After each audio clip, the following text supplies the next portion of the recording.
Well, hello. Catherine Langman here, back with another episode of the Productpreneur Success Podcast. And today on the show, we're going to be rolling up our sleeves and diving into the most glamorous topic in business, which is waste. Of course, I'm tongue-in-cheek there, but the topic of waste is a really important one for us to have, and it is such a big but unfortunate byproduct of any e-commerce business or any brand manufacturing physical products. Because we can't avoid the need for packaging, we just can't avoid it. That's either the packaging that your products are packed into when they come off the production line in your factory, or the packaging that you might use to wrap, pack, and send orders out to your customers. We just need so much of it. Now, I remember back when I started my first business, which is a modern cloth nappy brand that I started back in 2007, I reckon, might have even been earlier than that. For me, at that time, that business was very, very motivated by the desire to help reduce the amount of non-biodegradable waste that was going to landfill from single-use nappies. But of course, the next waste-related problem that I encountered at the time was the packaging one, some of which I was able to resolve on the production line. But at that time, up until 2014, when I sold out of the business, I couldn't get away from the non-eco-friendly shipping satchels. But of course, times have changed and there's been some fabulous innovations since then, which is why I'm really excited, super excited to welcome my guest to the show today, Kate Bezar, who is co-founder of the Better Packaging Co. I'm sure many of you know this business and possibly buy from them. So in our conversation today, which was really, really fun, we hear about the inspiration for Better Packaging Co.'s products and their innovations that they have developed on their production, in their product range, rather.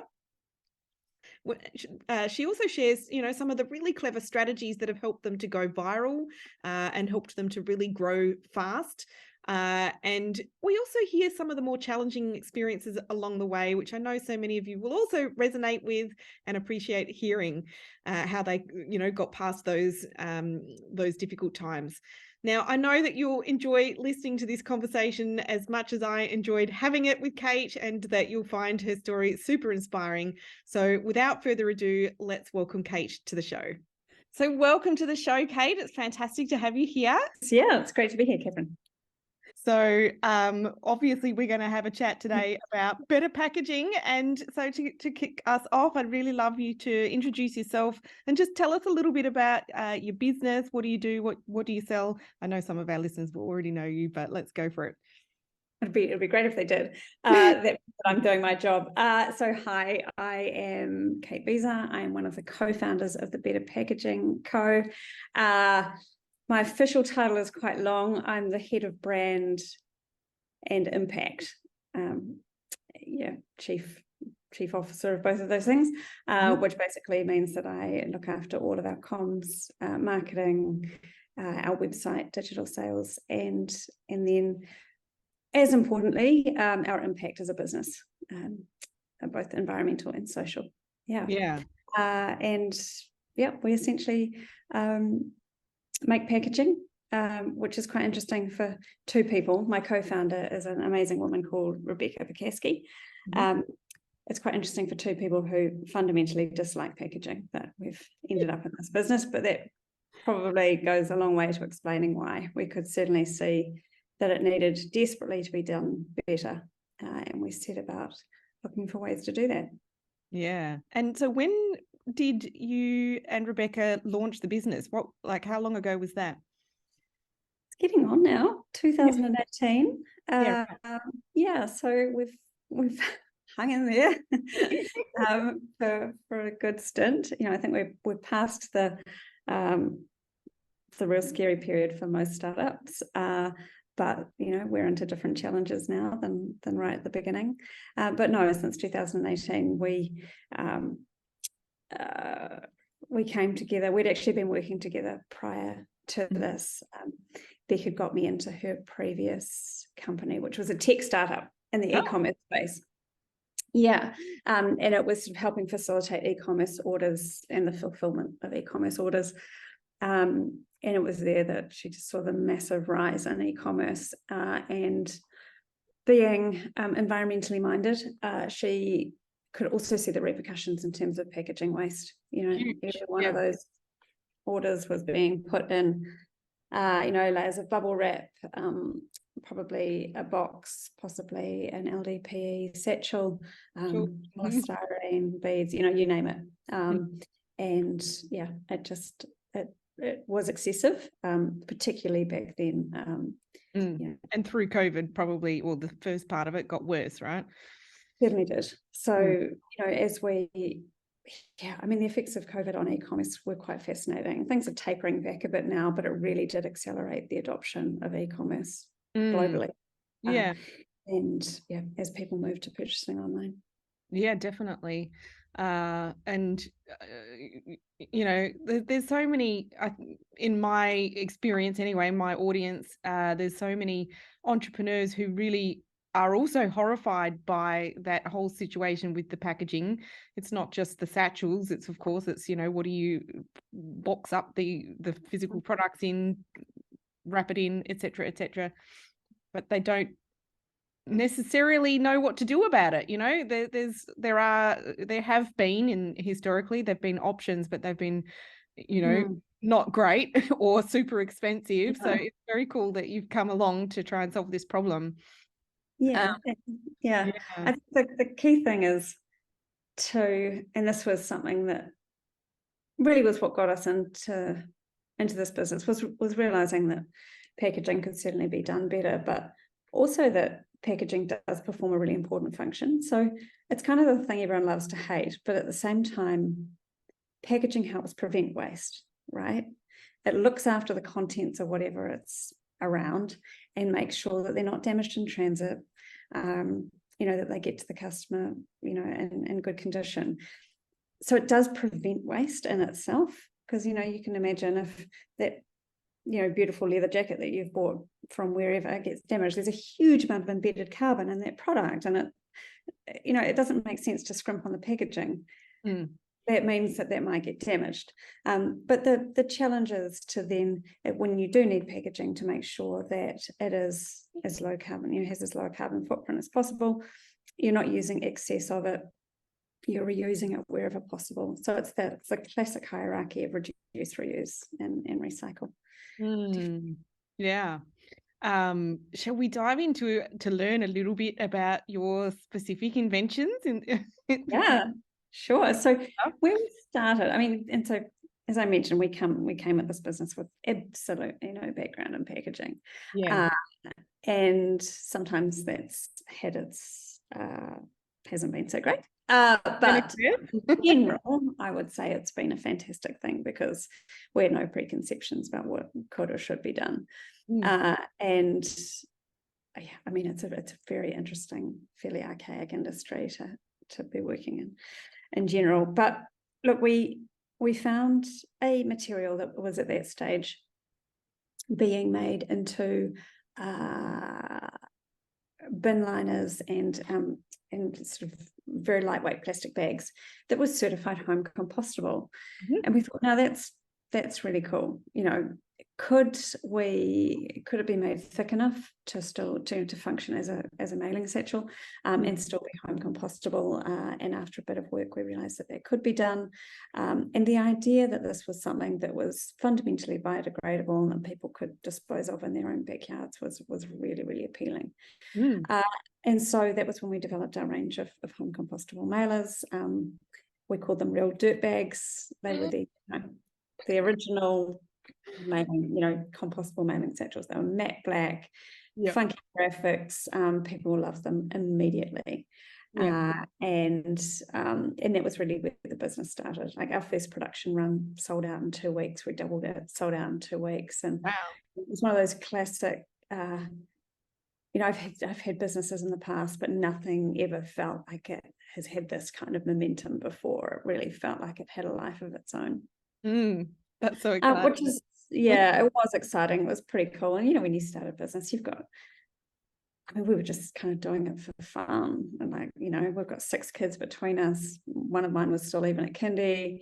We're just doing it from home. It's a, classic kind of story. And, you don't set out to create an empire. You just kind of put your foot in the water or wet it. What will happen? There you go.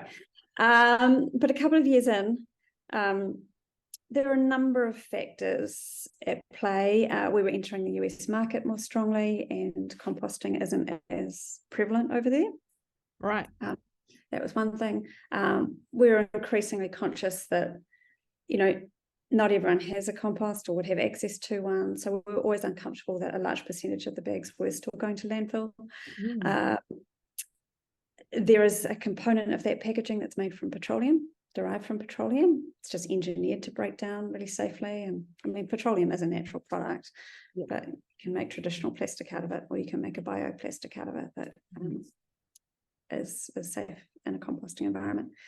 But it was still, we didn't like that we were using a non-renewable resource. The product has a shelf life that was increasingly becoming difficult for us to manage and for our customers to manage. So a customer might buy too much packaging and then it would start to break down and then have to throw it out. That wasn't great. Yeah. And we started to have some quality issues as well, which I can talk to a bit later. But so for all those reasons, we went back to the drawing board and said, look, we know we've got a really successful compostable packaging business, but if we weren't invested in the compostable space and hadn't become a sort of a compostable brand, starting from scratch, how would we design our, the ideal sustainable packaging? What would be the kind of nirvana? And we said, well, ideally it would be made from a renewable resource. And someone said, well, what if it was made from waste? That'd be pretty cool. And some bright spark said, well, what if it wasn't just waste, but what if it was pollution? What if you were making packaging out of pollution? Then you'd actually be fixing a problem at the same time. Yeah. And so that was what set us off down quite a different path. And the more we got into it, the more excited we got. We spent 18 months in R&D looking at ways to use plastic pollution to make plastic pollution into packaging. We've ended up working with a certified material called ocean-bound plastic, which is pollution collected within a certain kilometre radius of the coastline in regions with no waste management infrastructure, and the pollution has to be technically abandoned to come under that sort of certification. And we figured out how to make packaging out of it. That's incredible. It was just insane. And then we realized that not only could we have this amazing environmental impact with the product, but because we were working in these really impoverished regions, we would also could have a really strong social impact. Yeah. Giving people employment. We give people employment. We've got farmers who supplement they don't make enough money farming, who go out collecting plastic pollution for us to supplement their income. We work with a lot of women in these communities because they've, they're the ones who might be looking for a second job sort of outside the home. And so that's really neat. We love that too. But the range is called plastic, which is pollution, plastic made from pollution. And we've collected over 1 million tonnes of pollution out of nature and recycled it into packaging. So that's incredible. Yeah. And what's the end life of the packaging as well? Does it kind of go back into this virtuous cycle of? Well, not ironically, but it can. So we are working with a number of our larger, mostly fashion brands who are using our garment bags rather than the mailing satchels to collect the packaging back, because they all often remove it in the DC or in the warehouse before it goes into the shop.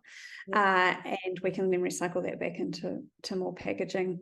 Unfortunately, at the moment, recycle in Australia is currently on hold, and that was the best end of life solution for someone like you who might be receiving a package in the mail. Yeah. But look, at the end of the day, if it's ending up in a managed landfill in Australia, that's plastic pollution that would otherwise be degrading into microplastics in a stream in Indonesia. And once that happens, it's never coming out. So it's still a better end of life for it than where it was. 100%. Yeah. In the lead up to us having this conversation, I prompted a question. I don't know whether you're able to answer it, but do you have any idea of the number of e-commerce orders that kind of get shipped? And I suppose it's going to be different depending on Australia, New Zealand, US. US would be enormous. What is the what size is the problem? Do you know what? I actually don't have. I did a quick Google. I know the size of the, you know, like it's a fifth of all retail transactions are now done online. Yeah, it's a lot. It's a $5 trillion, it's, you know, $5 trillion worth of sales are made online every year. Yeah. Now, I don't know. I mean, the average purchase size is probably less than $50. So that's not, it's billions. Billions. It's billions. Yeah. Yeah. Unbelievable. So yeah, kudos to you two to tackle this massive problem and try and find that's certainly, that was the e-commerce market was certainly where we started, and that's where we started with the mailing satchels. But we realized pretty quickly we were working with a lot of fashion and apparel brands. That was kind of our key niche. And that poly bags were as much of a problem. So they're the clear garment bags. Almost every piece of clothing, actually every piece of anything manufactured in Asia, gets individually wrapped in a clear plastic bag before it goes anywhere. So we now work with a lot of US, Australian and New Zealand brands to ensure that their manufacturers in Asia are packaging their goods responsibly before it even gets shipped to this part of the world. Amazing. Yeah. So that's massive. And then, you know, we now do labels, and we've just launched pallet wrap, which is amazing. Oh, brilliant. And there's Ziploc bags, bubble bags, all sorts of things. Yeah. So it's all coming out now. That's fantastic. So 2018, is that when you said that you launched this business? Yeah, but experienced businesswoman before that as well. But you know, just in regards to Better Packaging Co., you know, over this journey in this business, tell us about, you know, one or two of the more challenging times, because, like, you know, keeping it real for everybody else, you know, it makes everyone feel a little bit more. Oh, look, there've been so many. Sometimes I sort of feels like we're on a roller coaster, but overall we're still going up, you know. And the challenges certainly change and morph over time. But you know, cash flow is always, you know, in a fast-growing business is always a struggle.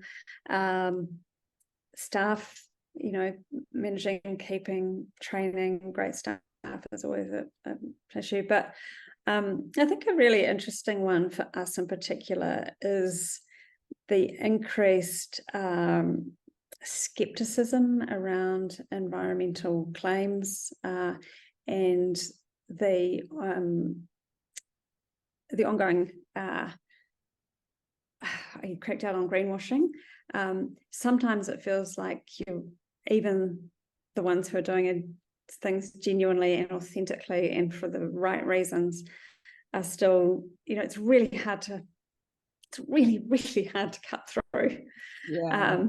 And so while it's certainly a challenge, and you know, it's almost like everyone's just scared now to even talk about some of the good things they're doing in case they get slammed for it. Do you feel like that's more prevalent here, like Australia, New Zealand versus maybe the US?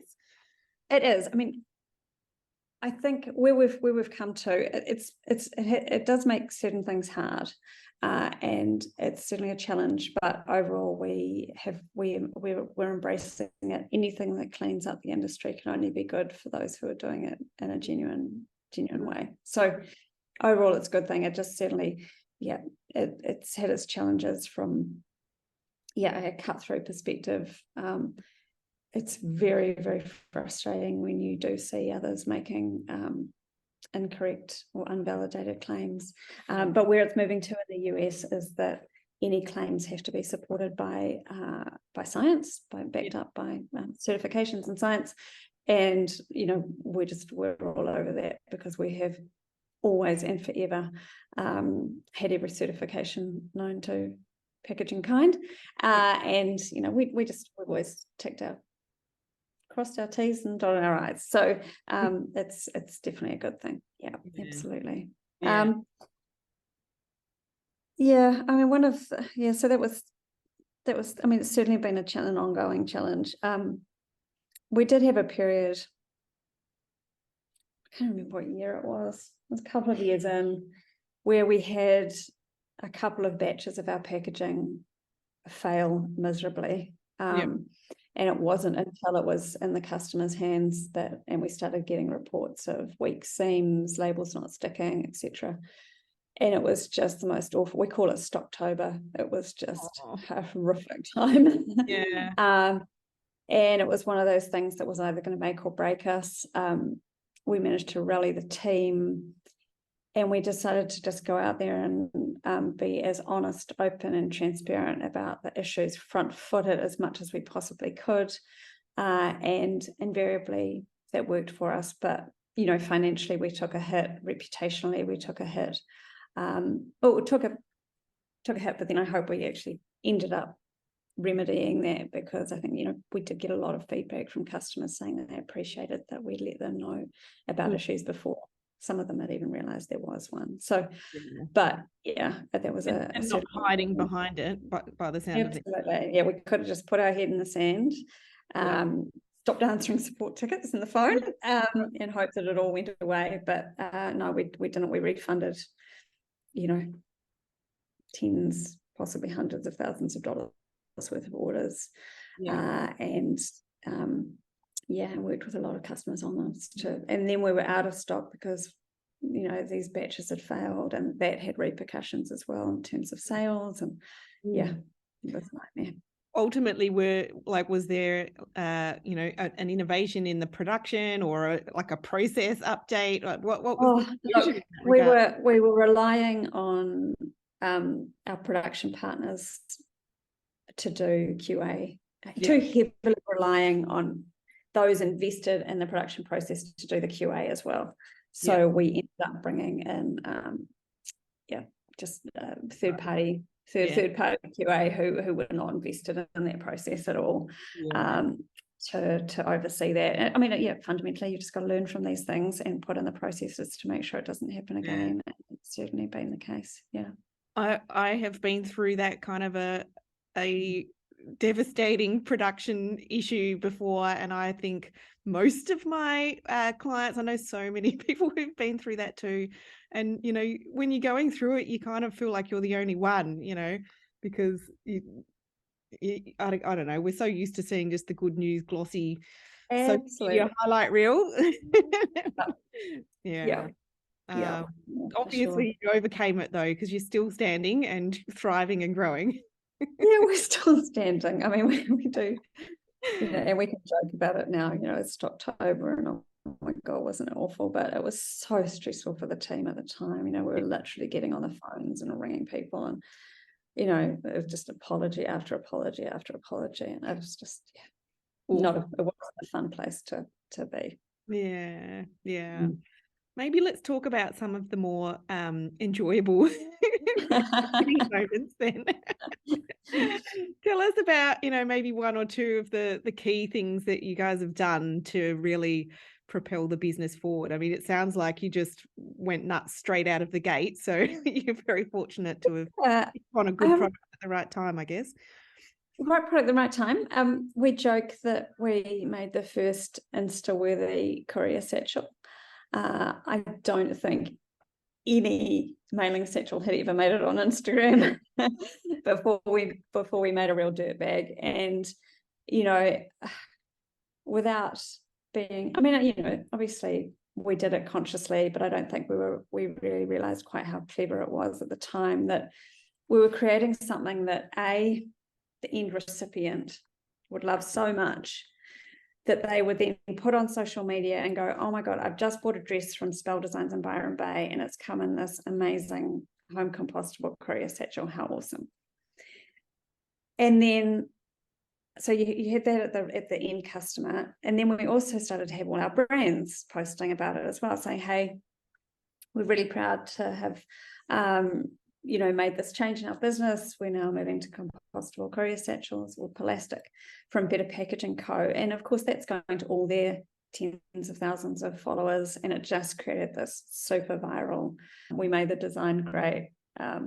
We made the graphics quite big and distinctive because it was the right thing to do from an environmental perspective, to talk about, this bag is different, please don't put it in your recycling, this is what should happen to it. But that also ended up making it very easy to photograph, the black, the white on the black, and I remember starting to receive them, and yeah, for sure. And they were so different then. There's a number of other companies who have done them since, but those sort of the OG dirt bags still. I love that you call it the dirt bag too. I don't think I ever heard that before. So that's really fun and funny. Yeah, no, so that's it.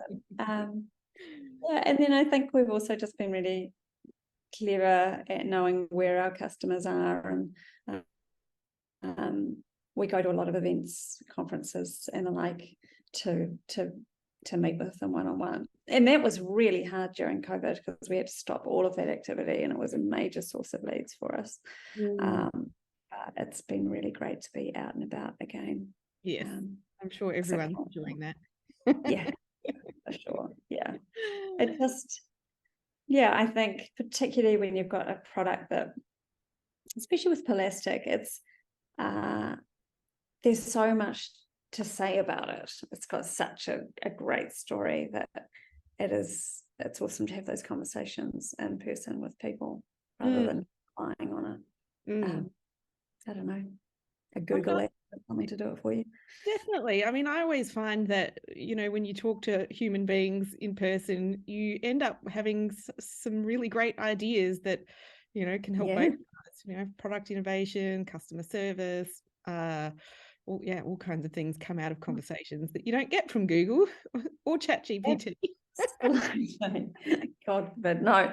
No, absolutely. We learn a lot about our customers' pain points, where the opportunities are, what they really value about what we're providing them with and partnering with them on. It's invaluable, definitely. Love it. So when you look forward to next year, so we're halfway through 2023, rest of the year and beyond, what's coming up next for Better Packaging Co? Look, we're in a position where we're really, really happy with our product range. So we sort of feel like we've got most bases covered. We recently came out with a fiber range as well. It's made of bamboo. Cool. So that's kind of quite sturdy mailing envelopes made from bamboo. We will possibly be launching other variations of that, sort of box-like things.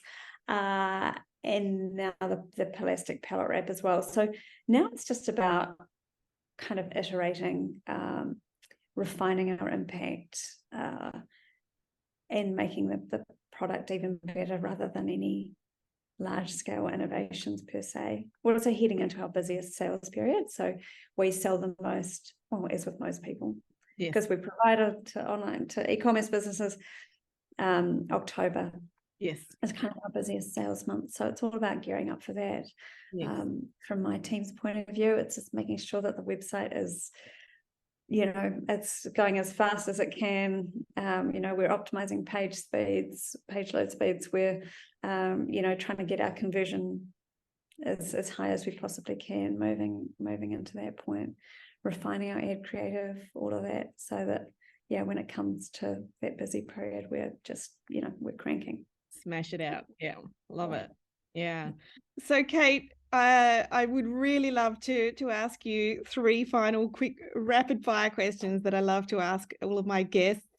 And the first one would be, what advice would you give yourself when if you thought back to your first foray as a business owner? So I'd been straight out of university. I was a management consultant, and it took me, 4 years to realize how misaligned my values were with that work. And then when I did start my magazine, I was determined to have my values drive every decision. And it's one of the most incredible decisions I've made. And the decisions that I've made by being true to my values and whatever business I've had, the values of that business along the way have always worked out. They may not seem like the most commercially savvy thing to do, but in the end, every decision I've made according to my values has worked out best for the business. Yeah, that's so cool. And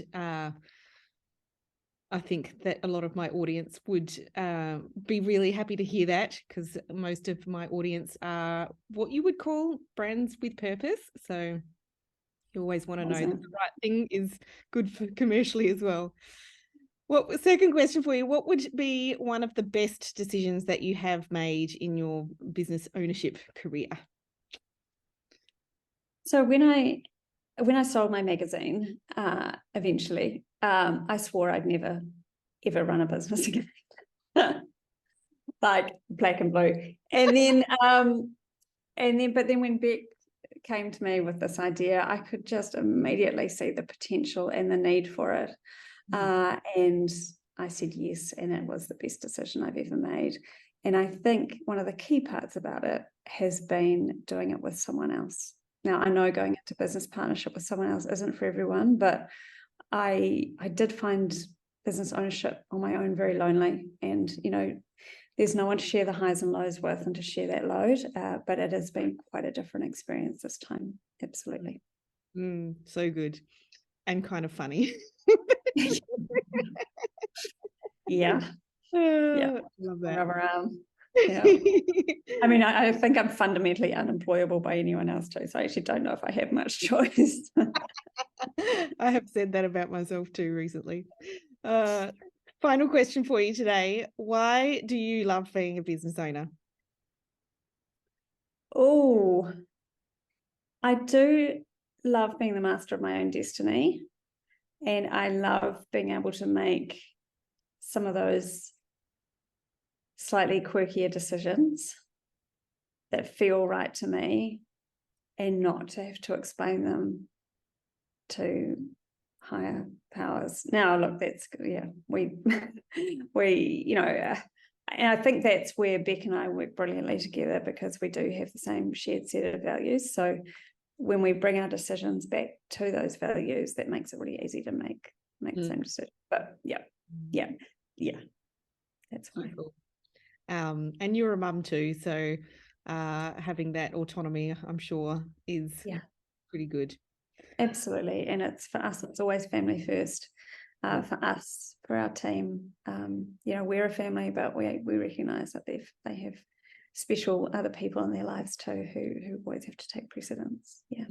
Yeah, so cool. So for our listeners who want to go check out Plastic or connect with you guys online, give us the links, the socials. Where should people find us? Absolutely. So if you just want to go straight to the website, it's a great place to learn more about what we do and why, and that's betterpackaging.com. Socials, Instagram and LinkedIn's just Better Packaging Co. Instagram, Facebook are at Better Packaging Co. TikTok, don't know. You I know off the top of my head, but we're on TikTok too, believe it or not. I'll have to go check that one out. That's cool. Maybe the big it's probably the slightly kookier side to our personality on TikTok, which is good.